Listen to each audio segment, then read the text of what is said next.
Vaheguru Ji Ka Khalsa, Vaheguru Ji Ki Fateh. Welcome to the segment of Coach Gurbani's a-sabad-a-day. We begin today with the composition called Bavan Ashar, 52 letters, composed by Kabir Ji in Rag Gaudi Purbi. Now, as you know, Bavan Ashar is also composed by Guru Arjan, which we have considered previously. And given that there are 45 saloks in this composition, it was not going to be possible for us to cover all of them at once. So the scheme we are going to follow is to do two at a time. So today we will simply do the first and the second. And here is the recitation.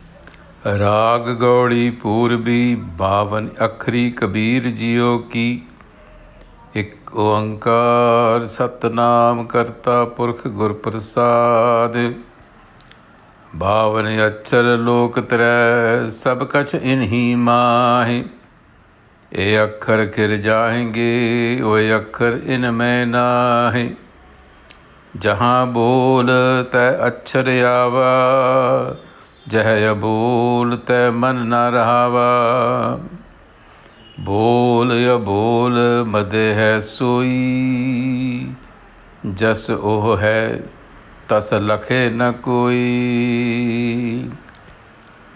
So in Gurbani, the compositions that we call Bavan Ashar, the 52 letters, and the patti likhi, writing the tablet, are written respectively by Guru Arjan, Guru Nanak, Guru Amar Das, and Bhagat Kabir Ji. And together, what they do is they're dealing with the conception of language, essentially. This is the mystical science of letters as the basis of creation.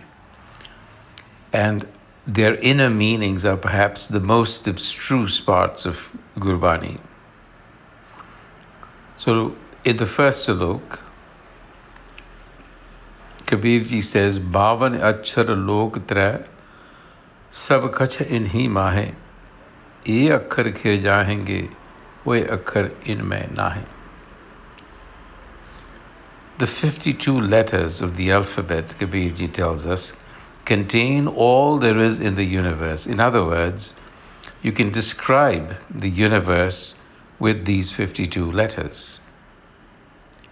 And these letters are perishable pointers to the imperishable word, indirect pointers, if you will. Jahan bol tah achhar ava, where there is speech, there are and will be syllables, because speech is dependent on syllables. Jeh abol teh man na rahava, where there is no speech, silence, there is no mind. Bol abol mad hai soi, that one is present in speech and in no speech. Jas o hai tas lakhe na koi, but what it is cannot be spoken of. So you see, the act of creation in Gurmat is inseparable from the conception of language.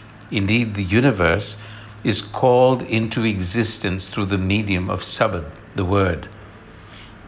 As Guru Nanak says, Kita pasao eko kawao. And even the logo eko ankar symbolizes this process. So from the one solitary and impenetrable essence called ik arises the will to create, pana, desire to create. So at this level, creation is only an idea in the mind of this ik. It exists only as a possibility.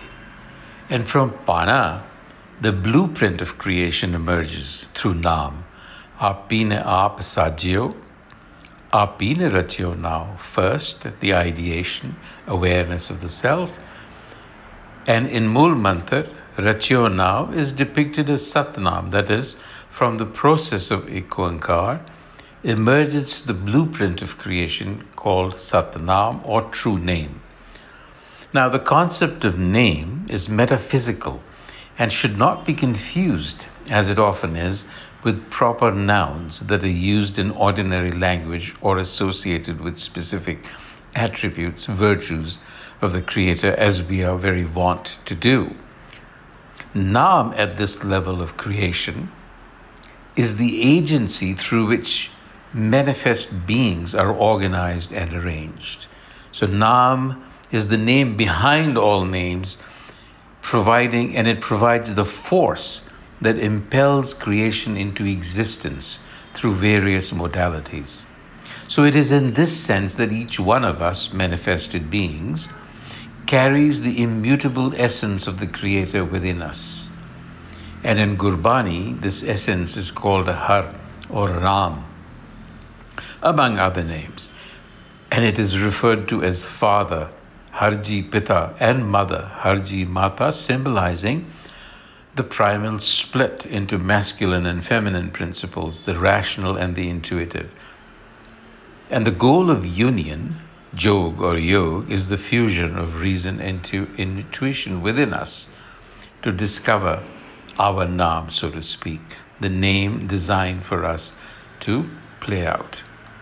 And manifestation occurs when Naam acts as sabad, the word. And with a word, the Creator calls existence into being.